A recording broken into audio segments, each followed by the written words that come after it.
Olá pessoal, agora que a gente já sabe trabalhar melhor com o console, vamos aprender um pouquinho a entrada via teclado.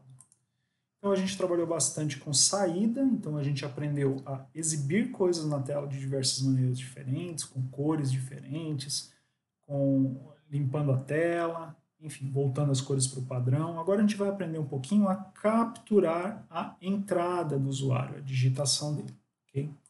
Vamos lá. Então aqui nós temos um projeto chamado entrada teclado, novamente no padrão, acabei de fazer o .NET New, ok? Então estamos com o nosso programa em branco, ok? O primeiro comando de entrada de teclado que a gente aprendeu, que permite que o usuário digite alguma coisa, é o nosso console.readKey. Então a gente já usou o console read key. O console read key, o que ele faz? Ele vai aguardar que o usuário pressione uma tecla, seja ela qual for, e depois continua a execução do programa. Okay? Isso aqui já é um comando de entrada via teclado. Okay? Então ele está aguardando que o usuário pressione uma tecla. Essa é a função dele, única e exclusivamente. Mas se nós quisermos que o usuário digite uma informação, okay? Uma informação que depois nós vamos utilizar na lógica do nosso programa, a gente não vai poder usar o console read key. Nós vamos usar um outro comando, que é o console.readLine. O console readLine, ele tem um funcionamento levemente diferente. Ele não vai ler somente uma tecla. Como a própria ajuda dele aqui diz, ele vai ler a próxima linha de caracteres na entrada. E o que isso vai, como isso vai funcionar? Qualquer tecla de digitação, A, B, C, X, espaço, ponto, exclamação, número, que você digitar, vai ficar armazenado num buffer, uma memória interna do computador, e isso só vai dar continuidade, ele só vai sair do readline assim que você pressionar Enter, que vai finalizar a linha. E aí todo esse conteúdo que você digitou vai ser o retorno desta função para você poder trabalhar. Então vamos ver como é que fica isso mais claramente. Né? O read key a gente já conhece, não precisamos ver novamente. Então, digamos que eu faça assim, ó. Digite seu nome. Okay? O que vai acontecer nesse programa? Vai exibir na tela para ele a frase digite seu nome. Eu estou usando o write line, ou seja, a linha vai quebrar e o cursor vai ficar na linha seguinte. Depois ele vai rodar read line. Você vai poder digitar alguma coisa, quantas letras, quantos caracteres você quiser, e quando você pressionar Enter, este comando termina. E aí não tem mais nada a fazer. Okay? Você pode até dar uma mensagem para ele no final. Console.writeLine e agradeça. Obrigado. Okay? Vamos ver este programa rodando. Vamos lá. .NET Run.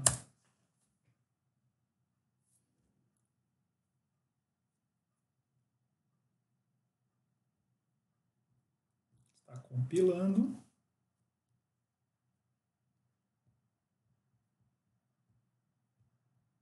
Vamos lá. Ele executou o write line, mostrou para a gente aqui. Digite seu nome. Como é line, né? Ele quebrou a linha e o cursor está na linha seguinte. Agora ele está executando o readline. Okay? Então aqui eu posso escrever o que eu quiser. Não tem limitação. No momento que eu pressionar Enter, o readline finaliza.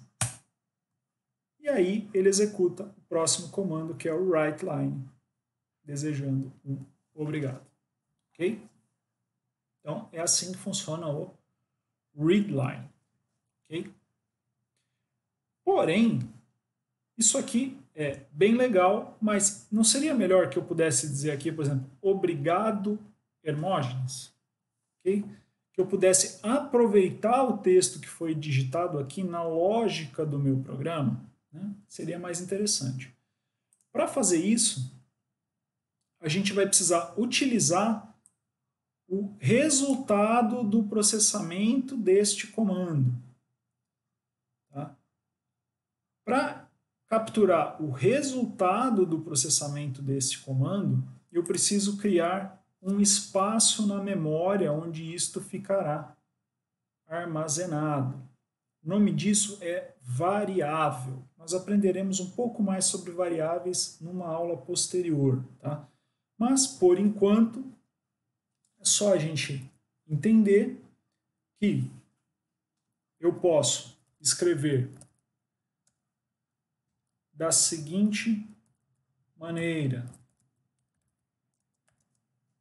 este comando, que vai dizer o seguinte, que o resultado deste comando será armazenado num espaço de memória chamado nome usuário, que vai armazenar um valor do tipo string. Então, percebam aqui pela própria ajuda que string representa um texto.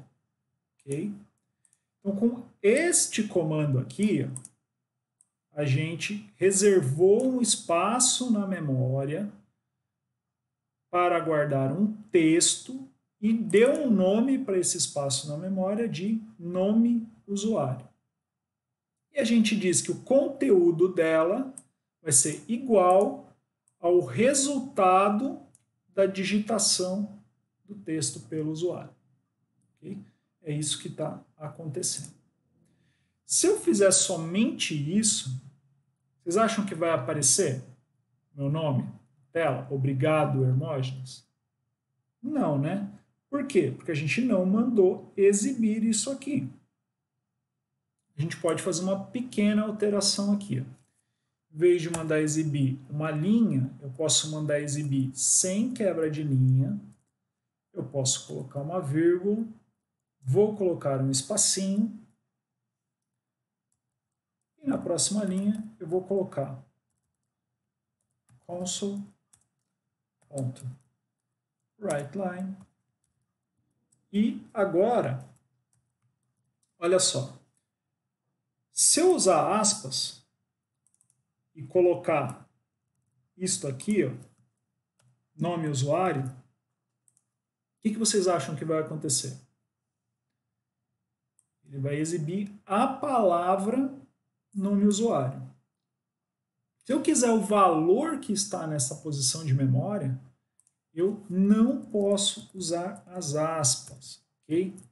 Então percebam, se eu tiro as aspas, ele não fica com a mesma formatação aqui, ó. Ele fica com uma formatação diferente. E isto aqui, ó, percebe que quando eu paro o mouse em cima, ele já está me dizendo que nome de usuário é uma string, um texto. E este identificador é exatamente este identificador. Então ele vai guardar o texto que o usuário digitou com este identificador e agora eu consigo mandar exibir o conteúdo deste identificador. Vamos ver como é que vai ficar.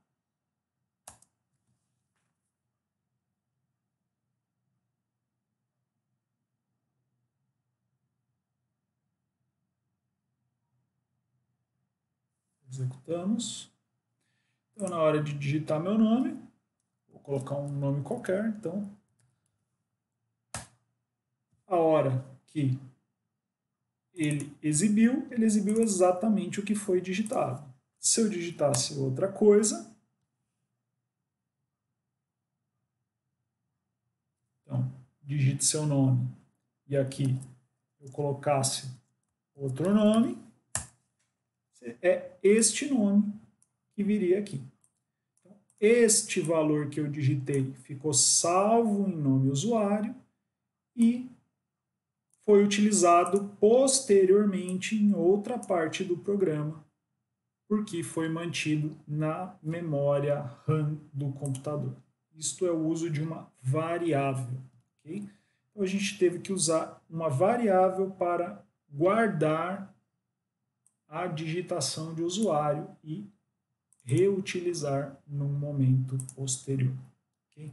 Então é este o formato que a gente usa para guardar valores que foram informados pelo usuário via teclado.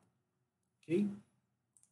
Então, ainda tem muita coisa para fazer em relação a variáveis, tá?